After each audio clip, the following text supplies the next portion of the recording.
just like to thank the Indic Researchers Forum for giving me a platform amongst such a galaxy of scholars to present my views.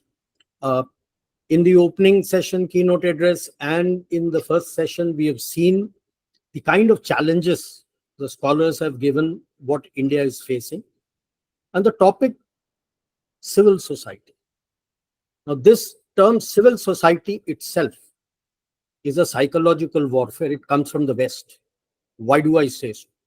Means it is the NGOs and the non-profit organizations. Are you telling me that the rest of the society is uncivil?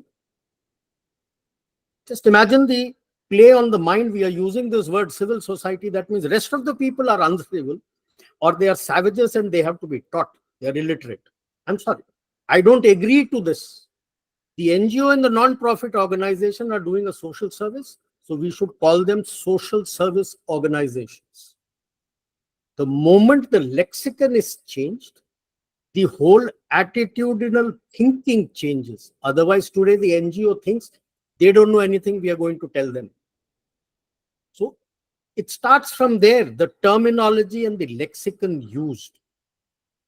Do we need to use blindly the terms that they use so that I don't see, there is no NGO or non-profit organization like this which is working in the West. A Greenpeace organization are all environmentalists. They are not an NGO or a non-profit organization. They work for the business which goes for carbon points and other things. So the kind of NGOs and non-profits that have proliferated in the global South, you don't find it in the West. Is there a need for them?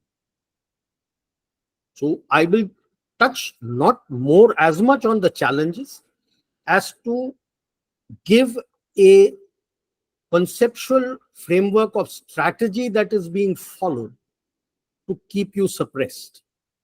And this is the, can everybody see my slide?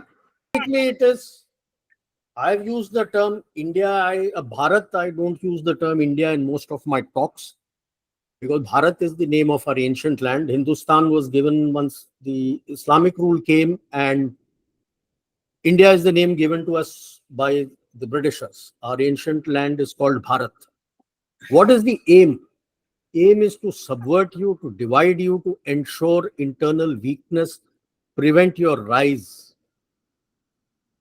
So these are the multi-domain psyops challenges that you will face to prevent the rise of Bharat.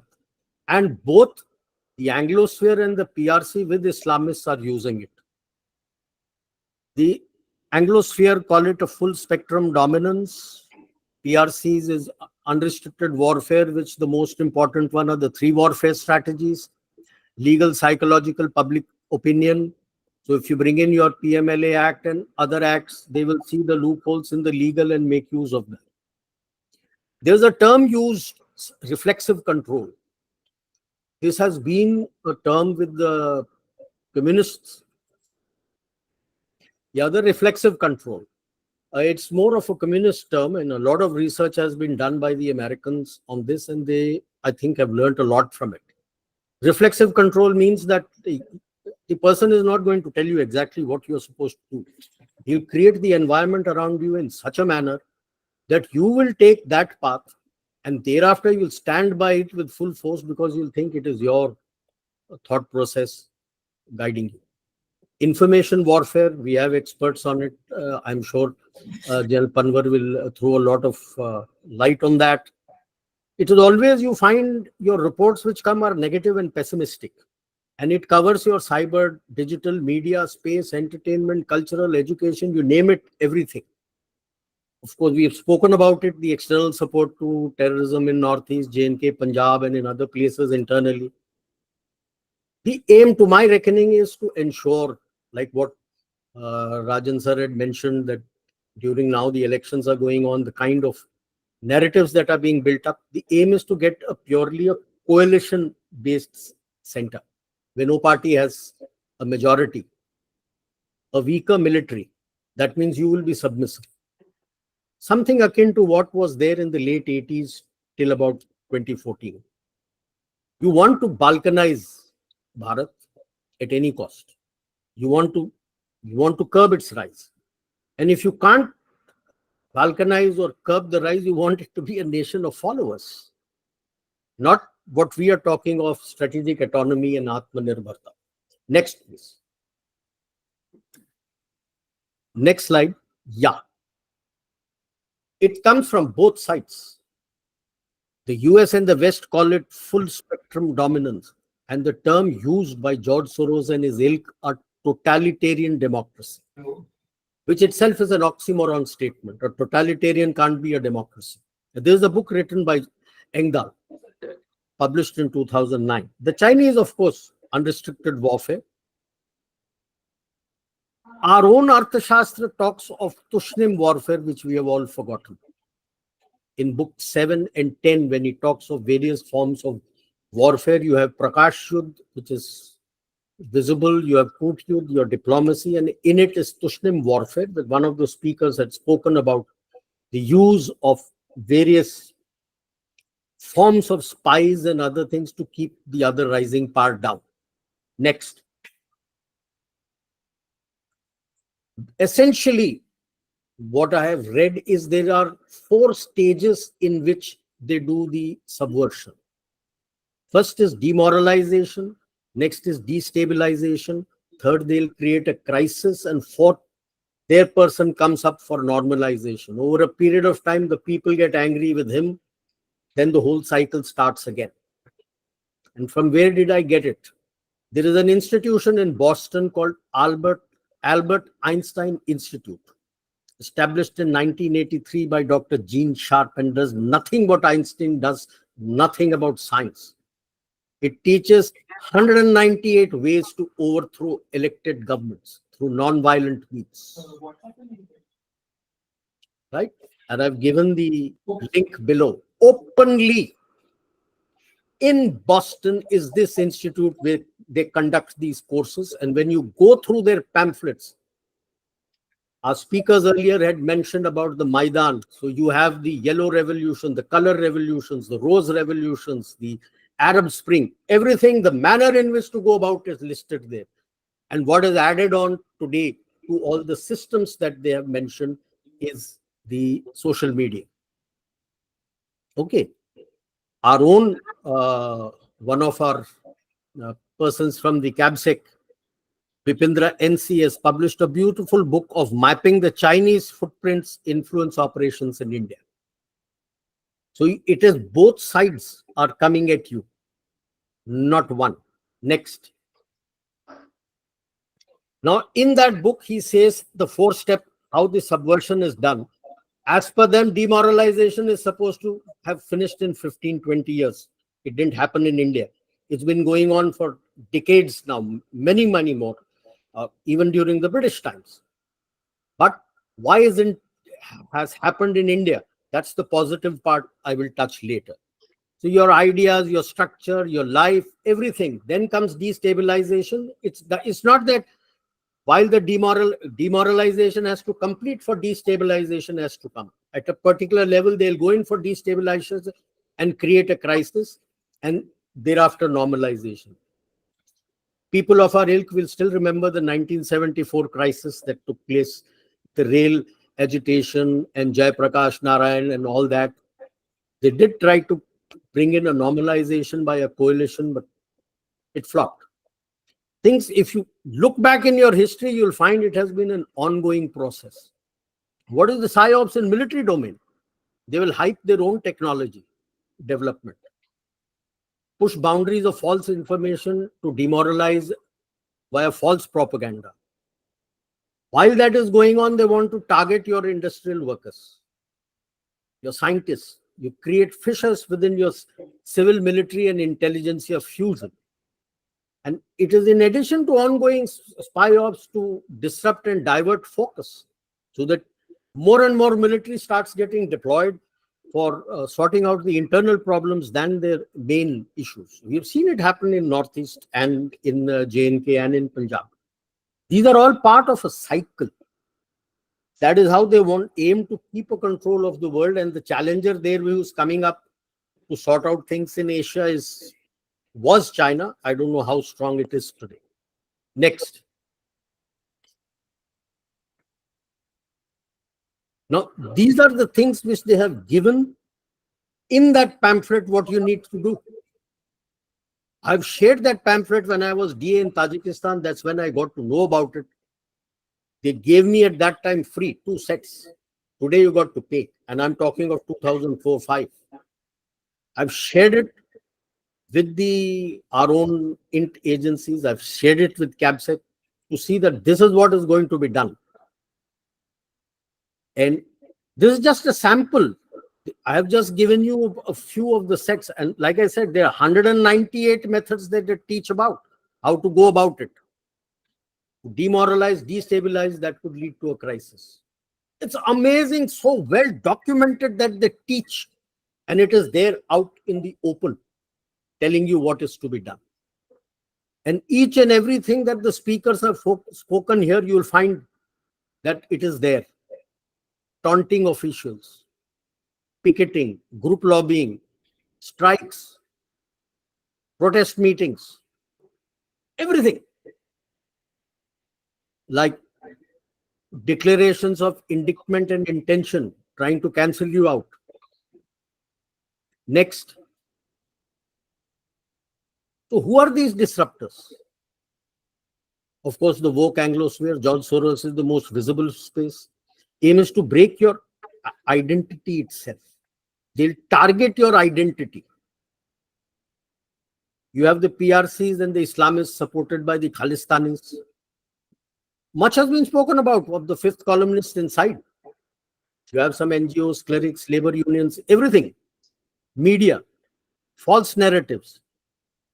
It impacts in the longer run. It impacts your defense. When I talk of defense, I don't talk only about the armed forces, it is also the security forces. And like Dr. Pandya had mentioned, people coming from that school, he's accepting that those people are good, what he said about in J&K. That's how it's going to gradually impact. It's a long game, it's not a short game. It's a long game. Aim, create a nation of followers, prevent youth from cognitive sinking. One of the classic examples, apart from entertainment, is sports.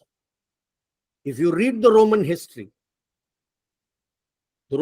went from emperors, diarchy, oligarchy, back to a republic and back to emperors.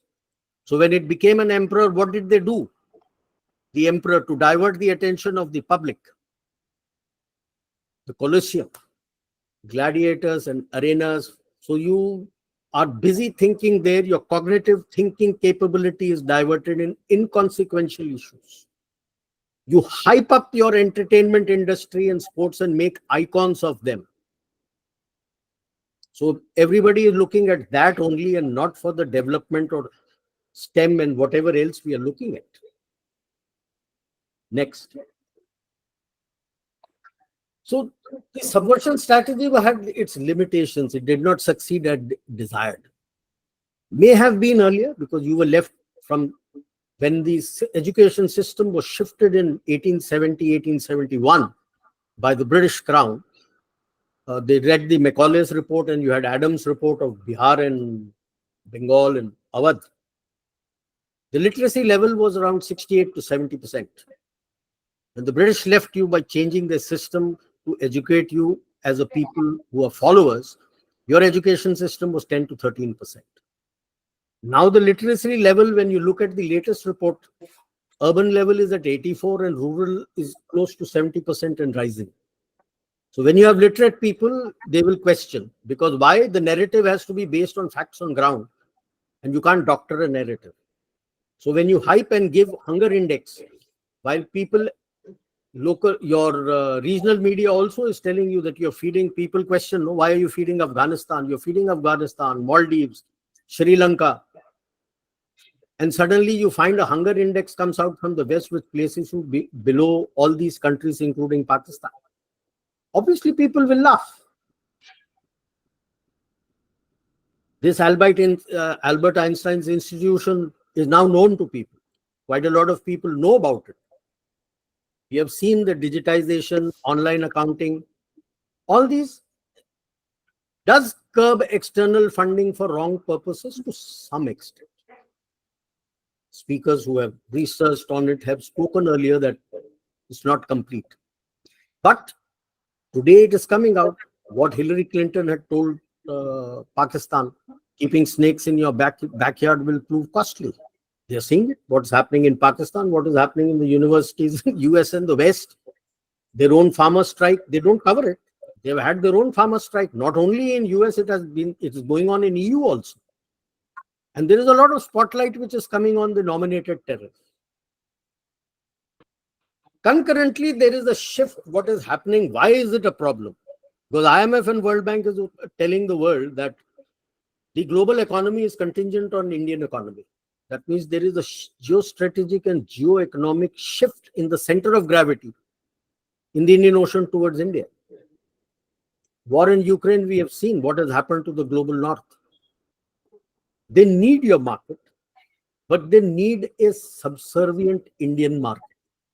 Next. So what can you do? I call it back to the basics. I'm sure we are all uniformed people out here. We all understand the term back to the basics. For the other people, I'll say that when you are finding that the unit is not doing properly, then you go back to your SOPs and drills and start going back to the normal things. You need a Sudrid, Saksham and a Samriddh Bharat. Sudrid is strong, secure, internal security. Saksham is your people. You have got a demographic dividend. It's a double-edged sword. Unless the skill development you're doing for not just the current technology, for the emerging and evolving technologies which are very disruptive, it's a double-edged sword. So you need to have Sakshamta, and that will lead to Samriddh. All of them, you have to look at it concurrently. You can't say I will become Samriddh and then I'll do this or then I'll do that. It doesn't happen. So it has to be an optimally balanced budget, as you cannot achieve one without the other. You have to spread your narrative, not India or Hindustan's. What is your Bharatiya narrative? It's easy to say, okay, the president of Bharat is inviting you. What is that Bharat? What is your vision of Bharat? Then your narrative can be set. We keep crying that other people are making indices and it is wrong. What stops you from creating your own indices? Start looking at the others also and create your own indices. Nobody stopped you. You say you're the voice of the global south, take them along. It will, to some extent, it will negate the divisive narratives of inimical nations. A strong military and a security force is a must. You cannot tackle this without your strong military and a security force. And you need to revise your system from the Anglosphere system, which they left behind. You're just supposed to learn by rote. There's no application. And you can't just, I heard a lot of people saying, no, the old was good, bring it in. Sorry, the societal norms have changed. Learn from your old approach of the Gurukul system, adapt it to the present day and bring it. You can't blindly replicate, then you're doing an ISIS. Sorry. Societal norms keep changing. And then, as you rise, you become a Sanrakshan, next security provider. You be its strength. That would force the UN and other things to change. I have my own views on NGOs. Why do you need these NGOs? Call them social security organizations funded by our own people. You have corporate social responsibility. Tweak them and say you'll give them the money. Why do you need money from abroad? Supposing tomorrow I say that I have created a food policy research institute and I want to set up an NGO in USA. Will they permit me? No. No. So why am I permitting Oxfam and others to come and set it up here? May have been earlier. You had not risen to that strength. But today when you are strong, why do you want them? For doing that, It's easier saying this. All your existing rules, regulations, laws, if needed, constitution, you have to start modifying them and looking at them very carefully. What are the loopholes that can be used? Because every law has a loophole which the others will do. That's what legal warfare is all about, or lawfare. And you cannot do this immediately. It has to be a gradual step-by-step approach. When you look at Bharatiyata, what is Bharatiyata? My concept of Bharatiyata. Anyone who works for Bharat is a Bharatiya. That is what is Bharatiyata. It takes everybody along. Then it prevents your divisiveness, us and them. Right?